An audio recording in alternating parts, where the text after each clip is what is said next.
నచ్చిన బంటు చందమామ కథ. ఒక ఊళ్ళో దాము సోము అని ఇద్దరు స్నేహితులు ఉండేవాళ్ళు. ఇద్దరూ పేదవాళ్లే కావటం చేత చిల్లర పనులు చేసుకుని జీవితం గడుపుతూ ఉండేవాళ్ళు. ఇందువల్ల వాళ్లకు సరిగ్గా జరుగుబాటు అయ్యేది కాదు. అందుచేత వాళ్ళు కుదురుగా ఎక్కడన్నా నౌకరీ దొరుకుతుందేమోనని వెతకసాగారు. పక్క గ్రామంలో ఉన్న జమీందారు గారింట నౌకరీ దొరుకుతుందని వాళ్ళకి తెలిసింది. ఇద్దరు స్నేహితులు ఒకరోజు తెల్లవారుజామున లేచి జమీందారు గారింటికి వెళ్లారు. వాళ్ళు పని కోసం వచ్చారని జమీందారు గారి మనిషి జమీందారుతో చెప్పాడు. జమీందారు వాళ్ళని చూడలేదు, లోపలికి రమ్మనలేదు. సోమవారం నాడు ఉదయం వాళ్ళిద్దరినీ కనబడమని తన మనిషి ద్వారా కబురు చేశాడు. ఇద్దరూ కాళ్ళీడ్చుకుంటూ వచ్చిన దారి పట్టారు. మాట్లాడేదేదో ఇప్పుడే మాట్లాడక మళ్ళీ సోమవారం నాడు రమ్మనటమేమిటి అని సోము విసుక్కున్నాడు. సోమవారం ఉదయం పెందలాడే నిద్రలేచి దాము సోము కోసం వెళ్ళాడు. సోము ముసుగు తన్ని ఇంకా నిద్రపోతున్నాడు. జమీందార్ గారి ఇంటికి పోదామా అని దాము అడిగితే, తర్వాత పోదాంలే, ఏం తొందర అని గొనిగాడు. నేను పోతున్నాను, కావాలంటే నువ్వురా అంటూ దాము బయలుదేరాడు. జమీందారు పొద్దున్నే రమ్మంటే పొద్దెక్కిపోవటం బాగుండదని అతను అనుకున్నాడు. దాము బయలుదేరిన ఒక గంటకు సోము నిద్రలేచి తాపీగా తాను కూడా జమీందారు గారింటికి బయలుదేరాడు.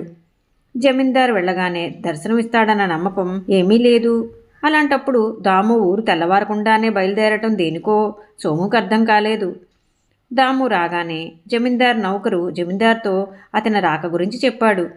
రెండో వాడు ఎందుకు రాలేదో కనుక్కో అని జమీందారు తన నౌకర్ని పంపాడు. కొంచెం ఆలస్యంగా వస్తానన్నాడు అని దాము నౌకరుకు సమాధానం చెప్పాడు. వేచి ఉండమను అని జమీందారు తన నౌకరు ద్వారా దాముకు కబురు చేశాడు. మరికొంతసేపటికి సోము కూడా వచ్చి, నేను చెప్పలేదా, నాకన్నా ముందు వచ్చి ఏం బావుకున్నావు అని దాముని అడిగాడు. మరికొంతసేపటికి జమీందారు వచ్చి, పని కోసం వచ్చిన వాళ్ళు మీరేనా? ఇప్పుడు వెళ్ళిపోయి బుధవారం ఉదయం కనిపించండి అన్నాడు. ఇద్దరూ మరొకసారి ఇంటి దారి పట్టారు. మనని ఈ జమీందారు నిష్కారణంగా శ్రమ పెడుతున్నాడు. బుధవారం నాడు వచ్చినా ఇదే జరుగుతుంది. ఆ రోజు రావటం వృధా అన్నాడు సోము. పని కావలసిన వాళ్ళం, ఖాళీగానే ఉన్నాం, ఎన్నిసార్లు తిరిగితే మాత్రం మనకేం నష్టం అన్నాడు దాము. బుధవారం ఉదయం కూడా దాము ఒక్కడే జమీందారింటికి వెళ్ళాడు. సోము మధ్యాహ్నం వేళ బయలుదేరాడు. ఉదయం వచ్చిన దామును జమీందారు మధ్యాహ్నం వేళ చూశాడు. ఆయన దాముకు ఇంత అన్నం పెట్టించి రేపు సాయంత్రం కనబడు అని పంపేశాడు. దాము ఇంటికి తిరిగి వస్తుండగా అతనికి సోము ఎదురయ్యాడు. సోముతో దాము జరిగినది చెప్పాడు. నాకు ముందే తెలుసురా, బిచ్చగాడికి వేసినట్లు ఒక కబళం వేసి పంపించాడన్నమాట. ఈ భాగ్యానికి రేపు సాయంకాలం మళ్ళీ వెళ్ళాలా అన్నాడు సోము. వెళ్తే తప్పేం, నిన్ను కూడా రమ్మన్నారు. పని కావలసిన వాళ్ళం, రమ్మన్నప్పుడు వెళ్ళకపోతే ఎలా అన్నాడు దాము. రేపు సాయంకాలం ఆఖరిసారి వస్తాను, మళ్ళీ రమ్మంటే రాను అన్నాడు సోము. మర్నాడు సాయంకాలం ఇద్దరూ కలిసే జమీందారు గారింటికి వెళ్ళారు.